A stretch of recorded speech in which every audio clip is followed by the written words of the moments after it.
Hi friends, അസ്സലാമു അലൈക്കും. ഇന്ന് നമുക്ക് നല്ല ടേസ്റ്റി ആയിട്ടുള്ള കറിപ്പായസം ഉണ്ടാക്കാം. ഒരു തുള്ളി എണ്ണ വേണ്ടാത്ത ഒരു പായസമാണിത്. ഇത് മലബാർ ഭാഗത്ത് മാത്രം കണ്ടുവരുന്ന പണ്ട് മുതലേ എല്ലാവർക്കും ഇഷ്ടമുള്ള ഒരു പായസമാണ്. ഒരുപാട് വർഷങ്ങൾ മുമ്പ് തന്നെ ബറാഅത്തിനും ഇഫ്താറിനൊക്കെ ഉണ്ടാക്കുന്ന ഒരു പായസമാണ്. ഇതിനായിട്ട് ഞാൻ എടുക്കുന്നത് ഒറോട്ടിപ്പൊടിയാണ്. ഈ ഒറോട്ടിപ്പൊടി ഞാൻ പച്ചവെള്ളത്തിലാണ് കുഴക്കുന്നത്. ഇതിനായിട്ട് ആവശ്യത്തിന് പൊടിയെടുക്കാം. അതിലേക്ക് കുറച്ച് ഉപ്പിട്ടിട്ട് വെള്ളം ഒഴിച്ചിട്ട് ഇതുപോലെ കുഴച്ചെടുക്കണം.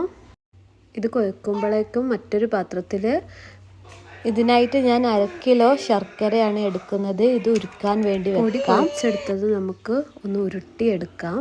ഈ പായസത്തിന് വേണ്ടിയിട്ട് ഇങ്ങനെയാണ് ഉരുട്ടേണ്ടത്. ഇത് സ്റ്റീം ചെയ്യുകയാണ് വേണ്ടത്. അതുകൊണ്ട് ഞാനൊരു സ്റ്റീമറിലേക്കാണ് ഇത് പരത്തിയിടുന്നത്.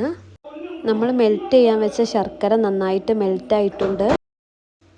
പൊടി പരത്തിയിട്ട് അത്യാവശ്യം കഴിഞ്ഞിട്ടുണ്ടായിരുന്നു. പണ്ട് കാലത്തൊക്കെ എന്ത് പരിപാടി ഉണ്ടെങ്കിലും അവിടെ ഈ പായസം ഉണ്ടാവുമായിരുന്നു. ഇപ്പോൾ ഇതൊക്കെ കുറഞ്ഞു. എങ്കിലും എന്തെങ്കിലും വിശേഷ ദിവസങ്ങളിൽ ഇതുണ്ടാവും.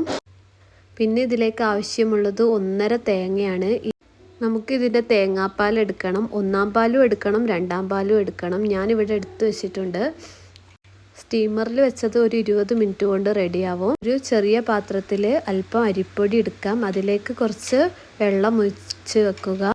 അത് കട്ടകളൊന്നും ഇല്ലാതെ കലക്കിയെടുക്കണം. അത് പായസം റെഡിയാക്കുന്ന പാത്രത്തിൽ ആദ്യം ഒഴിക്കാം.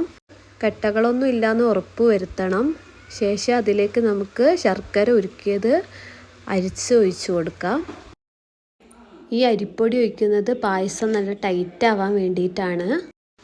ഓരോ നാട്ടിലും ഇത് ഓരോ രീതിയിലാണ് ഉണ്ടാക്കുക. നമ്മുടെ നാട്ടിലൊക്കെ ഇത് ഇങ്ങനെയാണ് ഉണ്ടാക്കുന്നത്.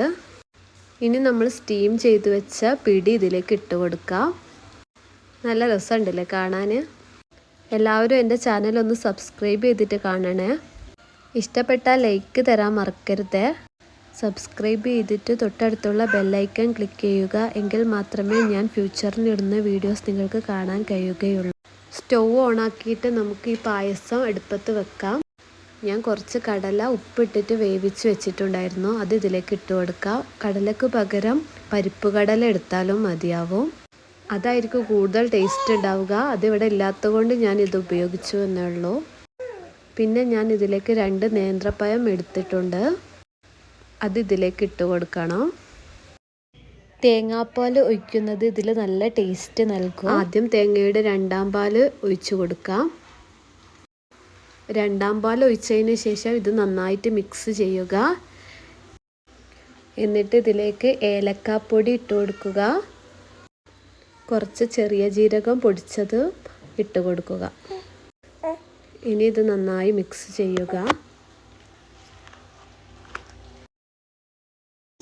ഇൻഗ്രീഡിയൻസ് ഡിസ്ക്രിപ്ഷൻ ബോക്സിൽ കൊടുക്കാം. വേണ്ടവർ ചെക്ക് ചെയ്ത് നോക്കുക. ഇത് നന്നായി മിക്സ് ചെയ്തതിന് ശേഷം നമുക്ക് ഇതിലേക്ക് തേങ്ങാപ്പാലിൻ്റെ 1-ാം പാൽ ഒഴിച്ച് കൊടുക്കാം. ഇത് ഒഴിച്ചതിന് ശേഷം പിന്നെ അധികം നേരം സ്റ്റൗവിൽ വെക്കരുത്. നന്നായിട്ട് മിക്സ് ചെയ്തതിന് ശേഷം നമുക്ക് സ്റ്റൗ ഓഫാക്കാം. അങ്ങനെ നമ്മുടെ ടേസ്റ്റി ആയിട്ടുള്ള കറിപ്പായസം റെഡി ആയിട്ടുണ്ട്. എല്ലാവരും ഒന്ന് ഇത് ഉണ്ടാക്കി നോക്കണേ. എന്തെങ്കിലും അഭിപ്രായം ഉണ്ടെങ്കിൽ കമൻറ്റ് ചെയ്യാൻ മറക്കരുത്. മറ്റൊരു ദിവസം വേറൊരു റെസിപ്പി ആയിട്ട് നമുക്ക് പിന്നെ കാണാം. ഇൻഷാ അല്ലാഹ്. അസ്സലാമു അലൈക്കും.